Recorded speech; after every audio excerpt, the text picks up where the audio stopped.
Good morning, everyone. Today, I will argue why Ms. Turner should not be terminated or formally disciplined and, in fact, retains the right to be promoted to the position of English Department Supervisor at Delaware Cliffs High School.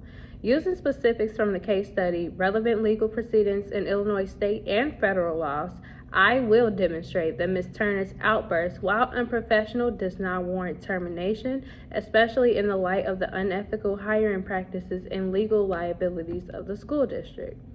Now, my first point. In Illinois, as in most states, teachers' employment protections are governed by the Illinois School Code, collective bargaining agreements, and federal laws such as Title V of the Civil Rights Act. Under the Illinois School Code, a tenured teacher like Ms. Turner cannot be terminated without due process. Termination must be on just cause, which generally includes severe misconduct, consistent underperformance, or violations of the district policy. Ms. Turner's verbal outburst and email, though regrettable, do not rise to the level of gross misconduct or insubordination that would justify immediate termination. Courts have ruled in similar cases that emotional responses following perceived unfair treatment do not warrant termination if there is no history of such behavior. Ms. Turner's 30 years of exemplary service and lack of disciplinary history bolster her case for leniency. In fact, Illinois courts emphasize that districts must weigh the severity of an incident against the teacher's overall record before pursuing dismissal. The principal's response of seeking termination could be viewed as excessive and retaliatory, especially given the circumstances. My second point is that the hiring process for the English Department Supervisor position at Delaware Cliffs High School reveals significant ethical and potentially legal missteps, particularly regarding the fairness and transparency. When it comes to bias and favoritism, the case study notes that Mr. Jones, the selected candidate, has a personal friendship with the superintendent. Now, this raises serious concerns about nepotism and conflicts of interest. Additionally, Ms. Turner was unanimously ranked first by both the Round 1 and Round 2 committees, while Mr. Jones ranked third.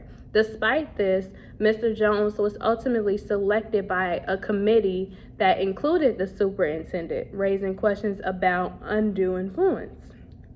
When it comes to gender bias, the leadership team and hiring committees were overwhelmingly male with little female representation. Now, considering Ms. Turner was the only internal female finalist for the position, this lack of representation could constitute implicit gender bias in the hiring process, which is prohibited under the Title V of the Civil Rights Act.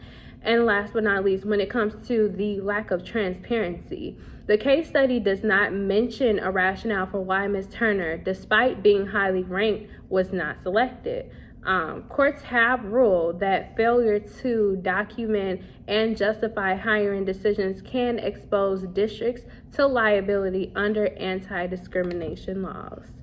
And my third point is that Ms. Turner has legal grounds to challenge the district's actions based on the following case laws. There's one case law known as Staub versus Proctor Hospital in 2011. This U.S. Supreme Court case established the cat's paw theory, where an employee can be held liable if a biased individual influences the decision maker to take an adverse action. If the superintendent's personal relationship with Mr. Jones influenced the hiring decision, then this precedent could support Ms. Turner's claim. There's also another case known as the Price Waterhouse v. Hopkins in 1989. And in this case, the court ruled that gender stereotyping and implicit bias violates Title V. Ms. Turner could argue that the hiring process reflected implicit gender bias. And last but not least, there's another case known as Garcetti versus Cabello in 2006. Now, although this case involves public employee speech, it clarified that not all speech by public employees can be used as grounds for discipline. Ms. Turner's email, though unprofessional, was not intended for public dissemination and does not justify termination under free speech protections. All All in all, I urge you to agree that Ms. Turner should not face termination or formal discipline. Instead, the district should investigate its hiring practices to ensure fairness and equity while allowing Ms. Turner to pursue appropriate resources for her grievances. Thank you.